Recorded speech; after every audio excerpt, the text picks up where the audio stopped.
The New York Giants wrapped up minicamp today, and it wasn't the best day for rookie quarterback Jaxson Dart as he threw 2 interceptions in 7-on-7s. You're watching Giants Now by Chat Sports. I am your host, Marshall Green, and let's talk about it and maybe make it a big deal or not make it a big deal. I'll leave it up to you. Dan Dugen of The Athletic. Shout out to Dan. Does awesome work covering this team. Go give him a follow and support him and his work over at The Athletic. Says that's a wrap on the offseason program with a 1 hour and 13-minute practice on Wednesday. All team periods were 7-on-7 during the light practice. Jaxson Dart was intercepted twice. A forced pass into the end zone that was picked by safety Raheem Lane, and a deep ball that was deflected by cornerback Art Green and hauled in by a toe-tapping safety Dane Belton deep along the right sideline. That's interception number 4 for Dane Belton. He has been having a heck of an offseason as he tries to find himself on the field a little bit more here as the Giants have drafted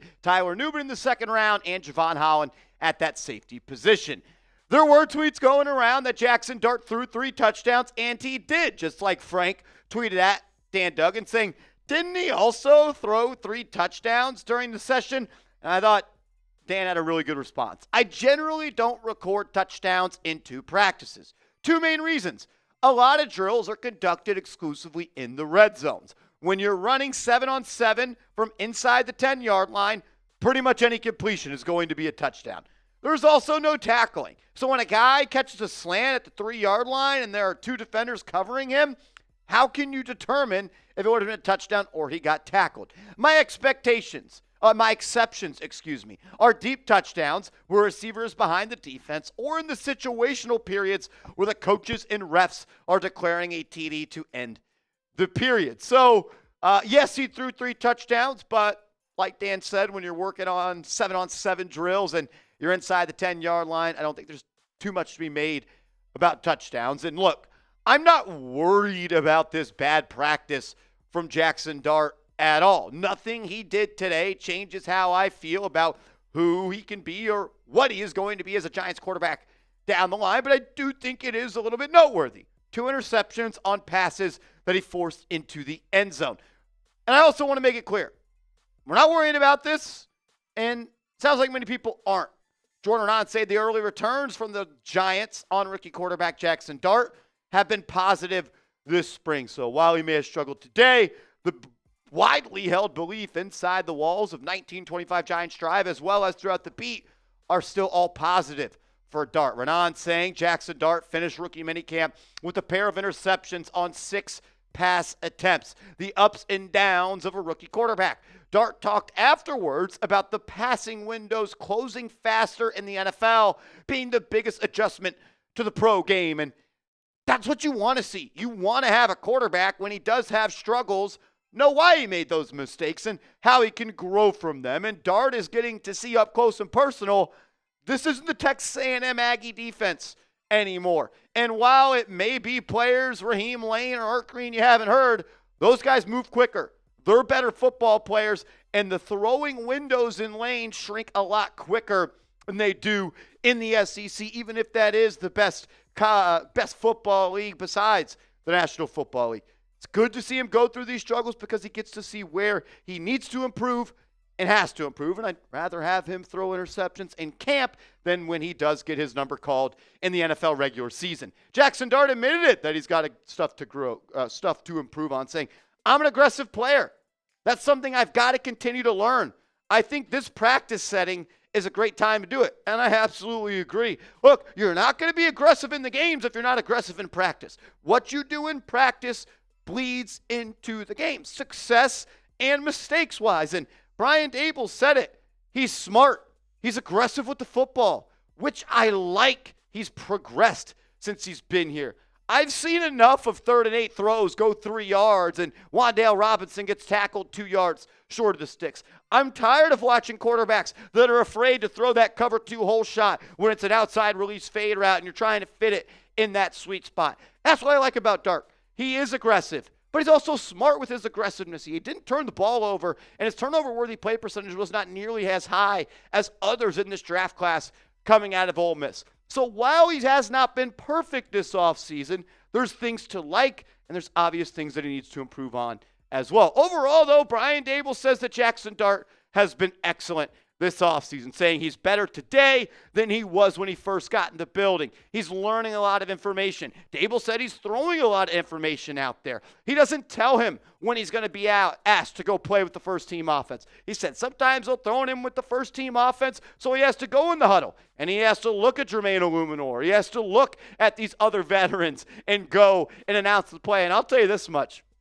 I remember when I was a sophomore in high school. I know high school is completely different than the NFL. When I had my first ones offensive rep in varsity football as a sophomore quarterback, I was pissing down my pants trying to spit the play out in the huddle. So I know that hit home for me when Brian Daboll said that. And then he also said we wanted to go in the third-team offense where he's working with other UDFAs and young players, and he has to be the general. He has to be the leader. So he's having to look up and play and perform in front of the veterans that have been here and done that. But also, they're giving him a teaching tool of being a leader and conducting an offense where a lot of guys haven't been here for a while. And the thing I love about him the most is he has the right mindset. Any single time that he has gone in front of the podium, spoken to the media, he has said the right things. And he's not just saying it to say it.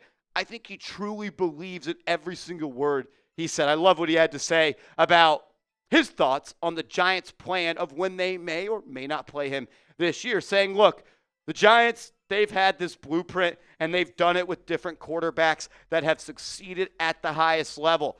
I trust them.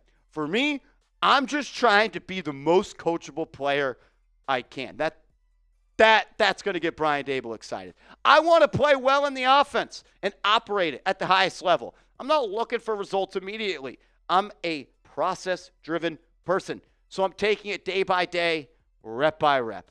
And that's what you want to hear out of a rookie quarterback. Process over results. Ideally, though, Jaxson Dart does not play this year.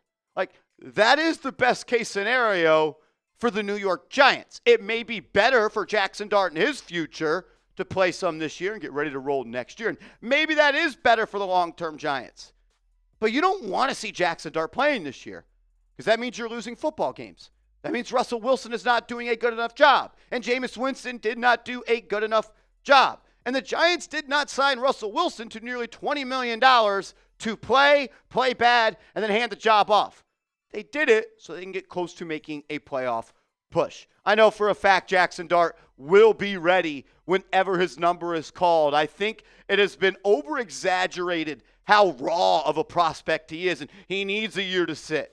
I don't think he does. I think if you had to play a football game tomorrow, he could be successful. But Russell Wilson is a better quarterback right now, and as he should be. He's a 10-time Pro Bowler, Super Bowl champion, been in the Super Bowl 2 times, making his way to the Pro Football Hall of Fame. But when that number is called, I do think Jaxson Dart will be ready to rock and roll. I can't wait to see him in training camp. Pads are on good, one-on-one, joint practices with the New York Jets.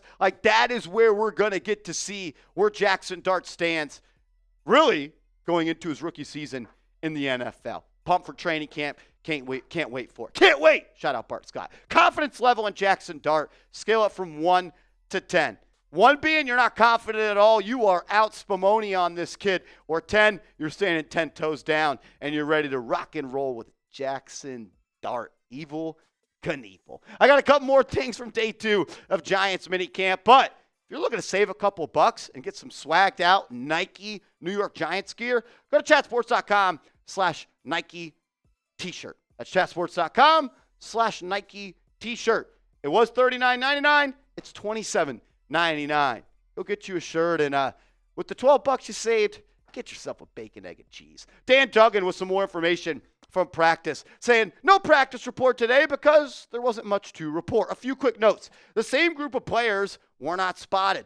Eric Gray, Zach Pascal, Andrew Thomas, Bobby Okereke, Demetrius Flanagan-Fowles, still one of the coolest names in the world, Victor Dimukeje, and safety Anthony Johnson. That group missed most of all of the spring. Running back Cam Scattaboo, who signed his rookie contract today. Wide receiver Malik Neighbors, Jalen Hyatt, Chris Manhertz, and Darius Alexander did not practice. Scattaboo and Alexander have done very little nothing since the draft. Hyatt appeared to injure his hamstring yesterday, and the Giants managed Neighbors' lingering toe injury all spring long. But Brian Daboll said he has no concerns about the wide receiver being ready for the start of training camp. Also, Dugen pointing out that Mike Cafka was the play caller at Minicamp Day 1 and Minicamp Day 2, as he was in every open practice this spring.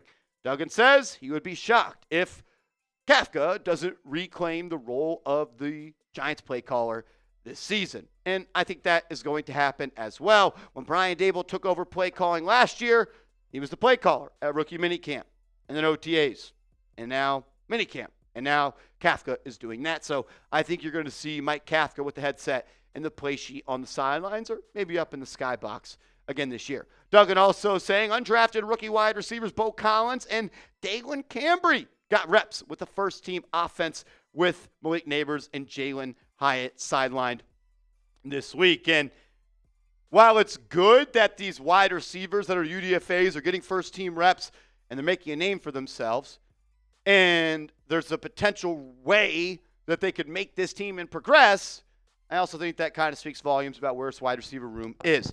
I've said it 500 times. I think they need to add another wide receiver. Maybe they do, maybe they don't, but you're a Malik Neighbors injury away from being in playmaker hell, and the dude hasn't practiced one time all off season. So good for Bo Collins, good for Dalen Cambry. It'd be awesome if one of these UDFA guys were studs and they could be the next Victor Cruz. But I don't love that we're in a spot where we're kind of depending on UDFAs to play with the first team offense. Make sure you are following me on social media. I'm on Twitter. I'm on Instagram @MarshallGreen_. Hit me up and let's go Giants.